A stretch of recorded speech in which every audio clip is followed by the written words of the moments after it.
సాధ్యమైంది. చాలా ఆనందపడుతున్నాం. ఇక్కడ ఈ రోటరీ మేము నెట్లో చూసాము. నెట్లో చూసి కాల్ చేసాము. వాళ్ళు ఎమ్మటే మాలాంటి వాళ్ళకి స్పందించి దీనికి ఇట్లా హ్యాండ్స్ ఫ్రీగా వేస్తామని చెప్పారు. మేము ఆల్రెడీ ట్రై చేసాము వేరే చోట్ల, కానీ చాలా money అవుతుందన్నారు.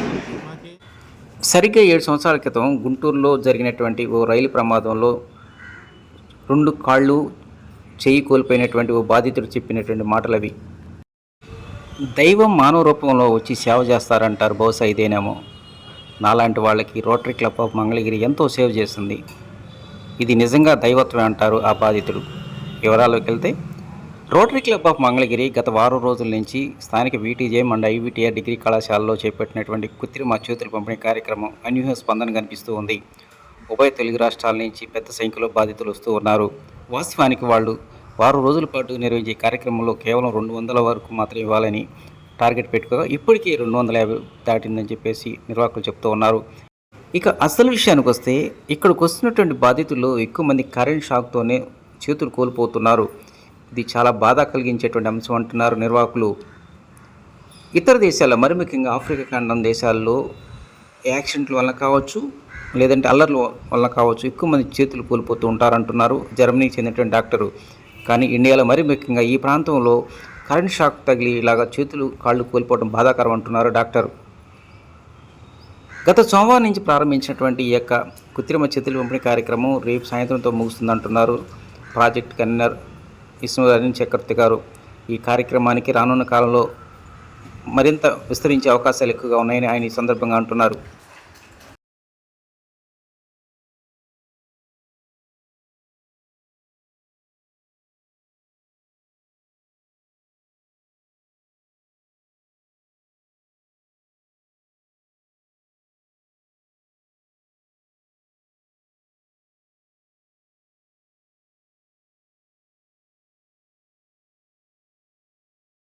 Because it's not, we're only seeing the people who have lost an arm or a hand or a leg. They've lost 2 hands and a leg. But we're not seeing the people who are dead. There must be a lot of people who are also deceased from electrocution.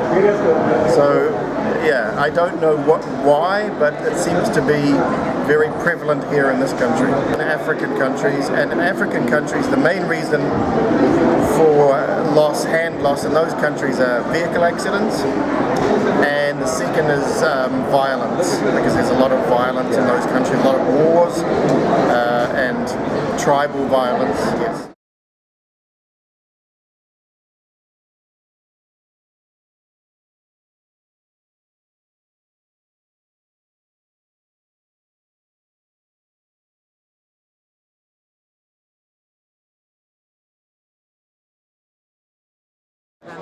ఎందుకంటే ప్రజలు especially poor people ఎవరైతే working పనులు చేసుకుంటూ వాళ్ళగా ఉండాలి, చాలా అప్రమత్తంగా ఉండాలి.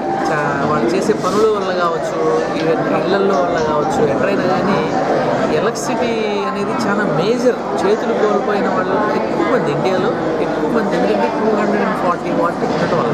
ఎందుకంటే యూఎస్లో కానీ జపాన్లో కానీ 110 వాటే ఉంటుంది. అది సేఫెస్ట్ ఎలక్ట్రిసిటీ అనమాట. వేరే ఇండియాలో అది 240 ఉంది కాబట్టి దీన్ని ఇంతమంది కోల్పోతున్నారనే విషయం మాకు తెలియదు.